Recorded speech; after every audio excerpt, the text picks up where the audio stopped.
Antar aku ke kantor polisi, aku ingin berbicara dengan dia. Caraka terdiam menatapku. Apa kamu yakin ingin bertemu dengannya saat ini? Iya, aku ingin mengetahui alasannya. Mendengarnya langsung dari mulutnya. Caraka menatapku beberapa saat, ada keraguan di dalam manik matanya. Dan aku bisa paham itu. Saat ini perasaanku pun tak karuan, antara sadar dan tidak, masih bertanya-tanya apa ini hanya sebuah mimpi buruk. Kalau iya, aku ingin cepat terbangun dan kembali ke alam nyata. Terbangun sebagai Kirana Az-Azra, resepsionis Hotel M, di mana masalahku hanya sebatas jadi bahan gosip mahkamah komplek, tidak sepelik sekarang. Tapi, masalah ini bukan karena hubunganku dengan Caraka.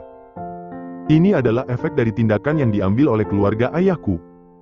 Ya, mereka adalah masalahnya di sini. Banyak, seandainya, yang berkelebatan di kepalaku, tapi percuma semua sudah terjadi, dan yang menjadi korban di sini lagi-lagi, Mama. Sudah kukatakan kan, aku tidak peduli kalau hanya aku yang terluka, tapi jangan harap aku akan diam ketika mereka melukai Mama, Oka, dan orang yang kusayangi. Aku tak akan memaafkan siapapun orang itu, termasuk kalau itu adikku yang selama ini aku cari. Saat mendengar kalau Anggi yang memberitahukan keberadaanku pada Ferdi Izam, aku ingin mengetahui apa alasan dia memberitahu tentang keberadaanku. Apa betul karena Caraka atau karena ada alasan lain? Apa dia tahu kalau Ferdi dan Marcel pernah melecehkanku dulu? Aku ingin mendengar semua jawaban itu sebelum aku menentukan jalan apa yang harus kuambil. Kang, aku hanya ingin mimpi buruk ini cepat berakhir. Menemukan jawaban dari semuanya, tanpa menunggu lagi. Kalau bisa aku ingin bertemu dengan ayah saat ini juga bertanya padanya, dan mendengar jawabannya apapun itu. 20 tahun sudah cukup aku menunggu, aku tak ingin ini semakin berlarut dan membaut masalah baru lagi ke depannya. Caraka masih terdiam menatapku, sebelum akhirnya dia mengangguk sambil tersenyum. Aku akan mengantarkanmu bertemu dengannya. Terima kasih. Dengarkan aku, apapun jawaban Anggi, aku harap kamu tidak akan mengubah pikiranmu untuk terus bersamaku. Aku tersenyum kemudian memeluknya. Cinderella tidak akan pernah meninggalkan pangerannya. Kurasa Caraka mengecup kepalaku. Seharusnya aku yang bertanya, apa kamu akan terus memilihku setelah mengetahui keluargaku seperti ini? Apa tidak akan ada penyesalan? Bukankah kamu pernah mengatakan, pangeran selalu ada di samping Cinderella untuk melindungi dan mencintainya? Dan sekarang kesempatanku untuk membuktikan kalau aku pun akan selalu berada di sampingmu, melindungi dan mencintaimu, apapun yang terjadi. Hatiku merasa tenang mendengar ucapannya. Saat ini aku menyadari seberapa besar dia mencintaiku, dengan menerimaku setelah mengetahui hura-hara keluargaku. Caraka adalah hadiah terbaik yang Tuhan kirimkan padaku untuk menemaniku saat ini. Dan aku sangat bersyukur untuk itu. Sepanjang perjalanan ke Polres hatiku kembali dilanda kegalauan. Sebenarnya aku takut dengan kemungkinan jawaban yang akan diberikan oleh Anggi, karena bagaimanapun dia adalah adikku, adik yang selama ini aku cari dan aku rindukan. Tetapi apapun itu, aku harus menghadapinya. Sesampainya aku dan Caraka di kantor polisi, Dimas, pengacara Caraka telah menunggu kami dan mengenalkan kami kepada seorang pria dengan penampilan rapi. Tubuhnya hampir setinggi Caraka dengan kulit hitam manis, wajahnya terlihat serius dan hampir tanpa ekspresi. Birendra, dia adalah pengacara keluarga Andi Santoso.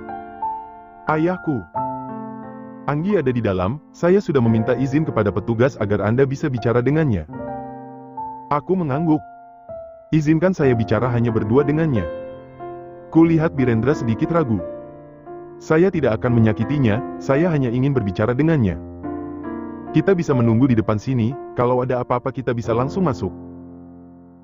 Caraka membantuku meyakinkan pria yang akan kupuji aura harismatiknya seandainya kami bertemu di tempat lain, bukan di kantor polisi dengan kasus yang menjeratku dan adikku.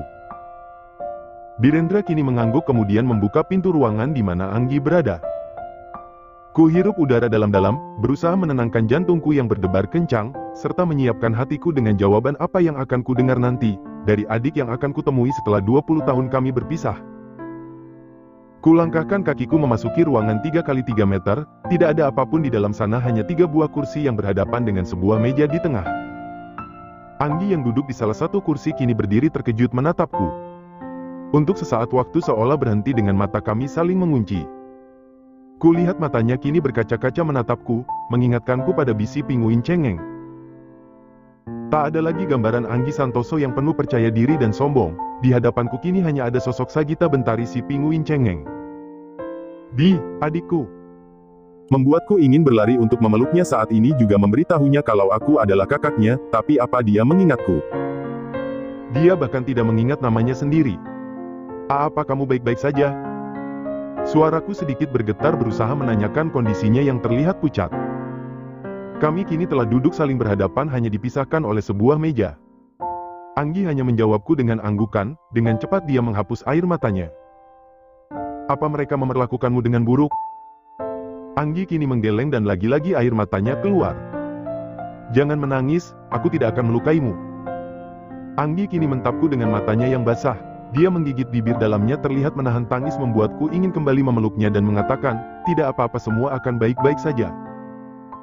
Namun yang bisa kulakukan sekarang hanya memberikan tisu untuk menghapus air matanya yang terus saja bergulir, entah karena takut dengan situasi saat ini atau mungkin air mata penyesalan karena bisa kulihat itu semua dari matanya yang basah.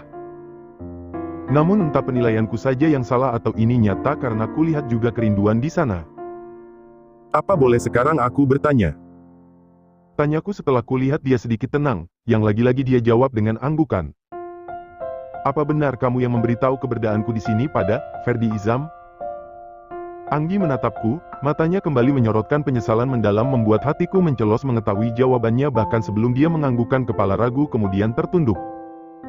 Boleh ku tahu apa alasanmu memberitahunya? Dia terdiam. Apa karena Caraka? Kali ini dia menggelengkan kepala membuatku menghela napas lega kalau Caraka bukan alasan utama dia melakukan itu. Jadi karena aku? Anggi kembali terdiam.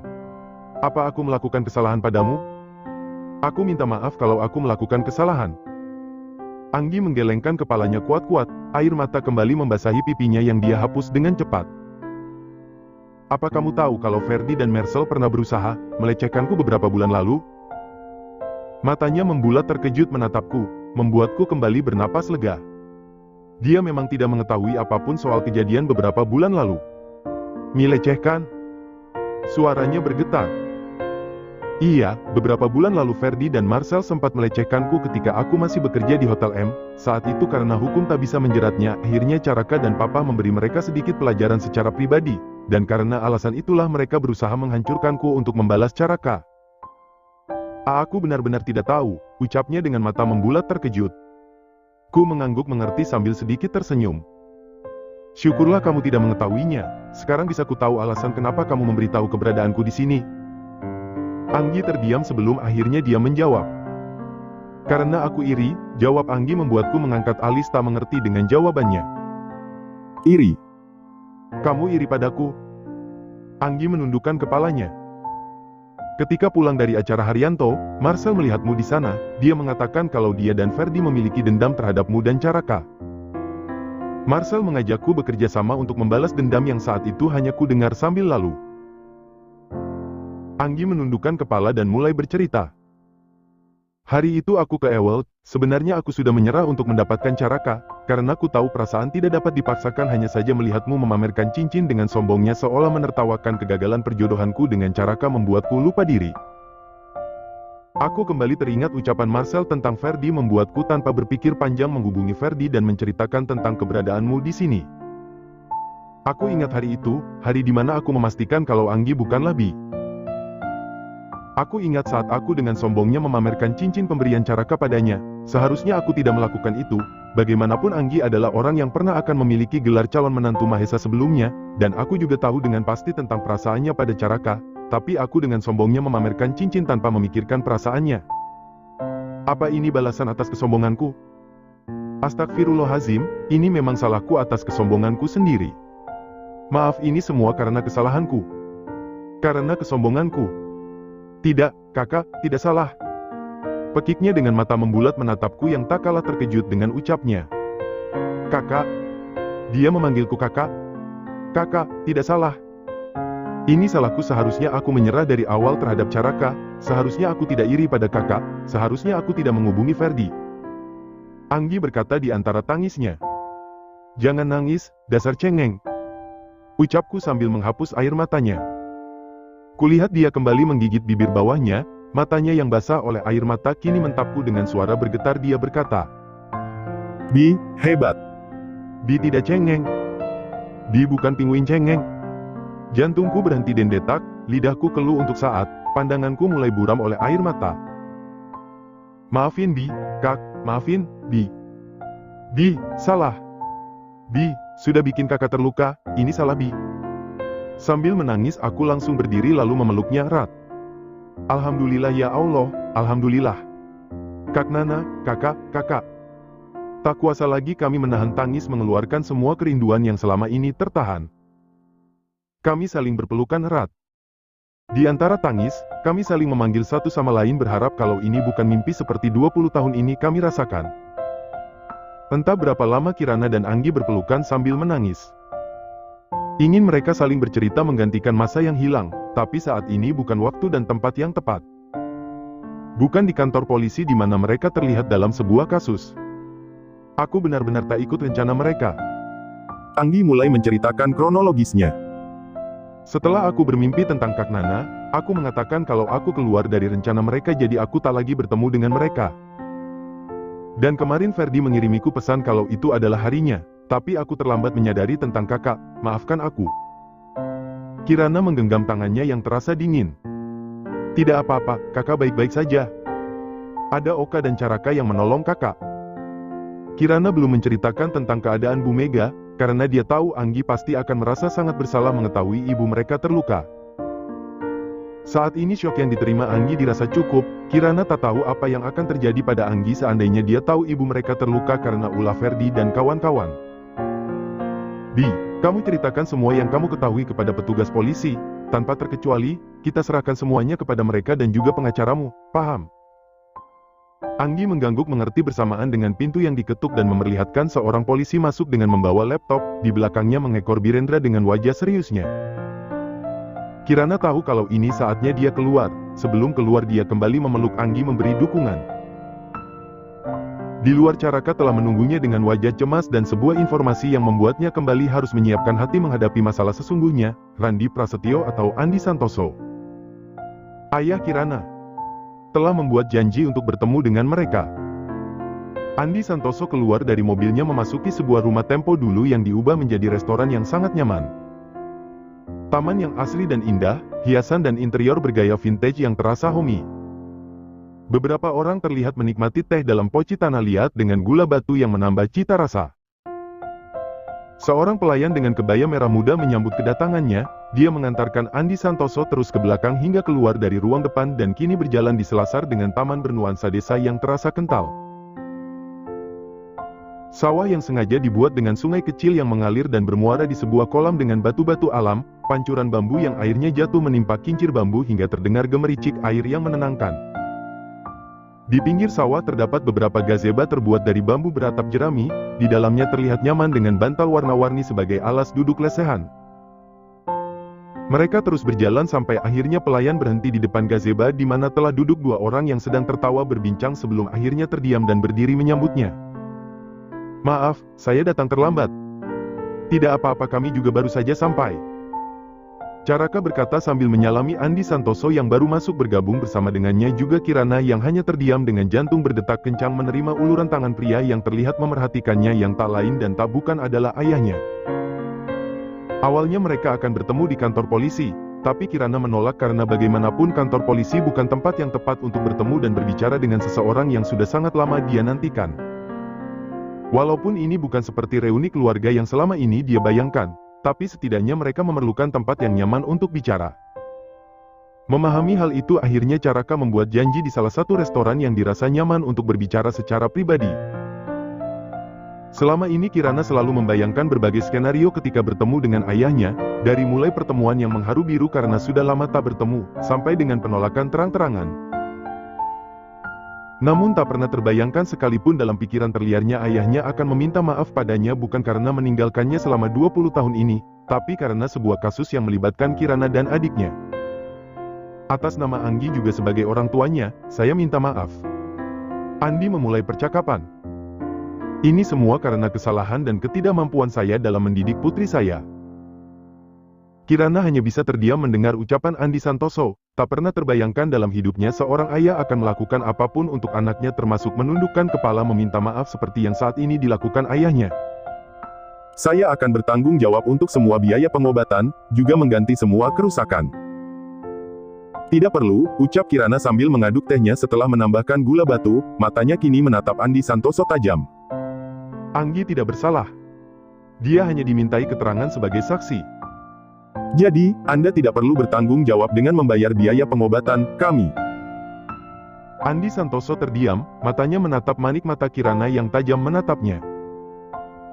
Perempuan muda yang menarik perhatiannya ketika pertama kali melihatnya itu memiliki memar yang kini mulai membiru, tapi tak mengurangi kecantikannya, matanya yang bening dan tajam memperlihatkan kecerdasan dan kemandiriannya. Namun yang menarik perhatiannya adalah bagaimana cara dia menatapnya. Ada kesakitan, kemarahan, juga kerinduan yang membuat hati Andi Santoso merasa mencelos, mengingatkannya pada tatapan putri sulungnya di hari ketika dia pergi meninggalkannya.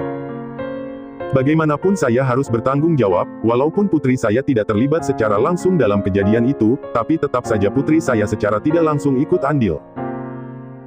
Mendengar itu Kirana hanya bisa menghela napas berat karena bagaimanapun itu benar adanya. Suasa kembali hening sampai akhirnya ponsel Caraka berbunyi memecah keheningan. Sayang, aku angkat telepon dulu. Kirana mengangguk memberi izin. Permisi, Om, saya angkat telepon dulu. Andi Santoso mengangguk seperti Kirana tadi. Sepeninggalannya Caraka, suasana di dalam gazebo semakin hening. Ketegangan dan kecanggungan sangat kuat terasa di dalam keheningan itu. Anda sepertinya sangat menyayangi putri Anda, ucap Kirana tanpa menatap Andi Santoso yang kini tersenyum menatapnya. Sudah sewajarnya sebagai seorang ayah, saya menyayangi putri saya. Mendengar itu membuat hati Kirana kembali mencelos karena 20 tahun ini kewajaran itu tak pernah dia rasakan. Saya hanya mempunyai seorang ibu, jadi saya tidak pernah merasakan bagaimana rasanya dibela, dilindungi dan disayang oleh seorang ayah. Andi Santoso menatap Kirana yang dari tadi hanya tertunduk memainkan sendok di dalam cangkir kecil terbuat dari tanah liat. Apa ayahmu sudah meninggal? Andi Santoso bertanya dengan mata terus menatap Kirana penuh selidik. Tidak, ayah saya masih hidup, jawab Kirana sambil menatap Andi Santoso. Hanya saja dia meninggalkan saya sejak saya kecil. Manik mata mereka bertemu. Tatapan penuh selidik dengan jantung bertalu hebat bertemu pandang dengan tatapan yang penuh kekecewaan dan terluka. Kenapa dia meninggalkanmu? Kirana terdiam masih menatap mata Andi Santoso, dengan pandangan berubah serius dia kembali berkata, itu yang ingin saya tanyakan padanya. Kenapa dia meninggalkan saya? Apa salah saya? Apa pertengkaran dan perpisahan dengan ibu saya membuat saya secara otomatis menjadi bukan putrinya lagi, hingga dia tak sekalipun mencari saya dan Oka selama ini? Hening kembali menyelimuti gazebo itu, berbagai perasaan juga pikiran kini bercampur aduk menjadi satu. Oka? Andi Santoso bertanya dengan penasaran. Kecurigaan yang tadi sempat muncul kini berubah menjadi keraguan ketika mendengar Kirana menyebut nama yang terasa asing. Iya, Oka, adik bungsu saya. Ketika ayah saya meninggalkan kami, ibu saya ternyata tengah hamil muda. Seorang diri di negeri orang, jauh dari sanak saudara ibu saya melahirkan hanya ditemani putri kecilnya juga tetangga yang baik hati.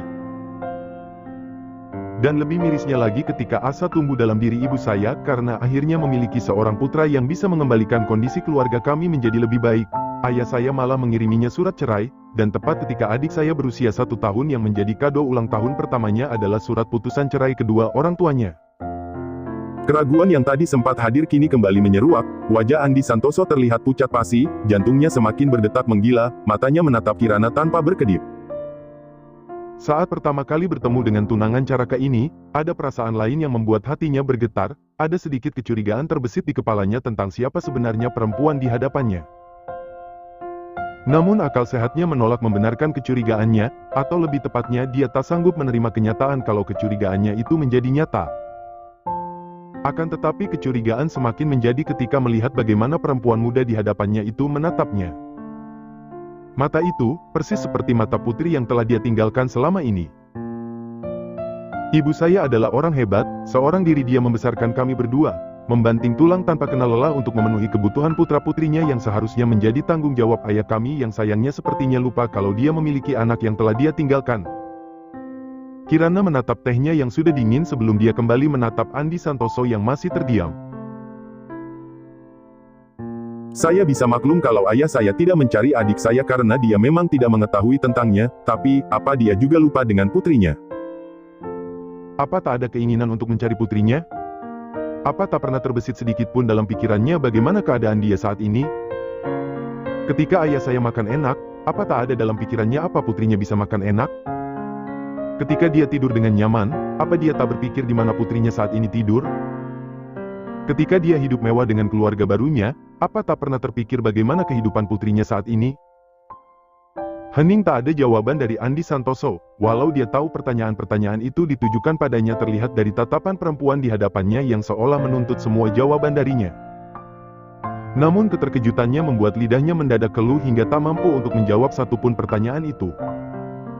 Yang lebih miris lagi, ayah saya memisahkan saya dari adik saya, memisahkan seorang ibu dari putrinya yang waktu itu belum genap 4 tahun, kemudian mengubah semua identitasnya.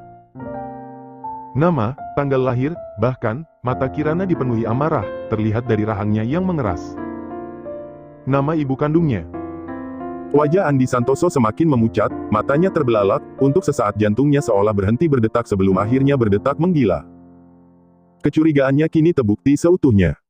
Perempuan yang masih menatapnya dengan penuh amarah adalah putri sulungnya. Kirana Az-Zahra.